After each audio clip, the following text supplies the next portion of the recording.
Today's 5-minute Black History Moment. Before the world knew the powerful voices of Marian Anderson or Leontyne Price, there was another voice, a voice so extraordinary, so unexpected, that audiences struggled to believe what they were hearing. Her name was Elizabeth Taylor Greenfield, and her story begins in one of the darkest chapters of American history. Elizabeth was born into slavery near Natchez, Mississippi, around the early 1820s. Like millions of enslaved people, her life began without freedom, without choice, and without the opportunity to shape her own future. But history has a strange way of revealing greatness, even in the most unlikely places. As a young girl, Elizabeth was taken to Philadelphia, where she grew up in a very different environment than the plantation where she was born. It was there that people began to notice something remarkable: her voice. At first, it was simply a young girl singing, but the more she sang, the clearer it became that the voice was unlike anything people had heard before. Elizabeth possessed an astonishing vocal range, a massive 27-note range that allowed her to sing everything from a deep, resonant baritone to a shimmering soprano. She possessed a vocal range that stunned listeners. Some critics even said her voice seemed to move across registers that normally required multiple singers. Soon, audiences began calling her something unforgettable: the Black Swan, because she was performing in a world that did not expect a Black woman to master classical music. In the early 1850s, Elizabeth began performing concerts across the United States. Audiences packed theaters to hear the mysterious singer whose voice defied expectations. But success did not protect her from racism.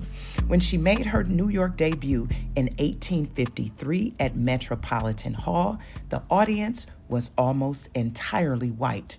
Why? Because the concert hall had not set aside seats for Black patrons.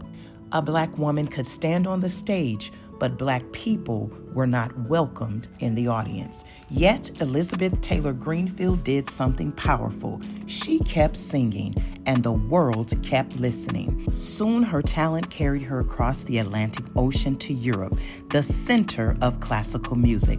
In London, she studied with the respected musician Sir George Smart, and her reputation continued to grow. Then, in 1854, something extraordinary happened.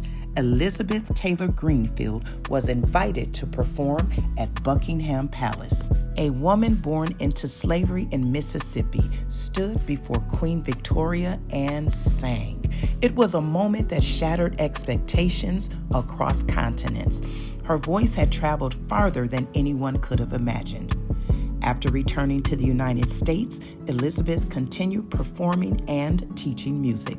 She also gave concerts to support Black communities and helped mentor younger musicians who would carry the art forward. When she died in Philadelphia in 1876, her name slowly faded from popular memory. But history has a way of rediscovering the voices that came first. Because long before the great opera stars we celebrate today, before the world believed a Black woman belonged on the concert stage, Elizabeth Taylor Greenfield was already there, standing in the spotlight, opening her mouth and proving that genius can rise from the most unlikely beginnings. But history rarely moves forward because of just one voice. Elizabeth Taylor Greenfield sang, and the world heard something it had never expected. Years later, another voice would rise, the voice of Marian Anderson, a woman who would sing on the steps of the Lincoln Memorial and sing before 75,000 people after being denied a concert hall because of her race. And then came another voice, the extraordinary soprano Leontyne Price, whose voice would fill the stage of the Metropolitan Opera House, one of the greatest opera stages in the world. 3 women, 3 voices, 3 moments in history. But the truth is, none of those moments happened alone, because every voice that breaks through the silence is standing on the shoulders of the one that came before. Elizabeth Taylor Greenfield sang in a world that told her she didn't belong. But she sang anyway, and because she did, the world changed. Take 5 minutes today to learn the stories that history almost forgot, because the next voice that changes the world might be listening right now. And this is 5 minutes a day.